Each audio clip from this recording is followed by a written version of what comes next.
Magandang gabi po sa ating lahat. Narito ang latest weather update ngayong February 14. Happy Valentine's Day at sa mga susunod na mga araw.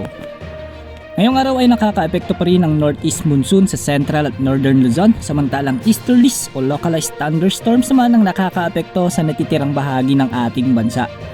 Sa ngayon, naasahan ng maulap na kalangitan na may mga mahihinang pagulan ang mararanasan sa Batanes, Cagayan, Isabela, Quirino, Nueva Vizcaya at Aurora, habang bahagyang maulap hanggang sa maulap na papawirin na may mga pulupulong mahihinang pagulan sa Ilocos Norte, Ilocos Sur, La Union, Pangasinan, Abra, Benguet, Mountain Province, Kalinga, Apayao at Ifugao. Dulot ito ng hanging amihan. At dahil naman sa epekto ng shear line ay magiging maulap ang kalangitan na may mga kalat-kalat na pagulan at pagkidlat pagkulog ang mararanasan sa Camarines Norte, Camarines Sur, Marinduque, Oriental Mindoro at Romblon. Bahagyang maulap hanggang sa maulap na kalangitan na may mga pulupulong pagulan at pagkidlat pagkulog ang mararanasan sa nalalabing bahagi ng Kabikulan, Northern Samar at Romblon. Samantala, ang Eastern Samar ay makakaranas ng maulap na papawirin na may mga kalat-kalat na pagulan at pagkidlat pagkulog, dulot ito ng shear line o easterlies.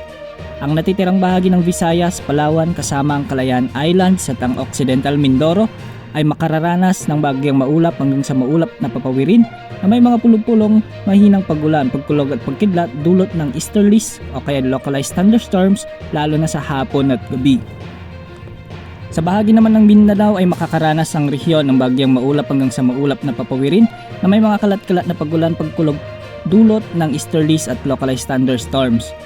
Sa mga kababayan nating mangingisda, may gale warning sa eastern seaboards ng Southern Luzon at Visayas, lalong-lalo na sa bahagi ng northern and eastern coast ng Catanduanes, ang eastern coast ng Albay at sa silangang baybayin ng Sorsogon, kasama na ang Northern Samar at Eastern Samar. May bagyo ba sa mga susunod na araw?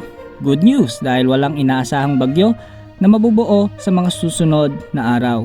Samantala, isang bagyo naman ang namataan sa hilagang bahagi ng Australia. Malayo ito sa Pilipinas at hindi ito makakaapekto sa ating bansa.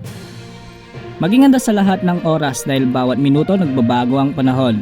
Ito po ang weather update ng bayan, maasahan, anumang panahon.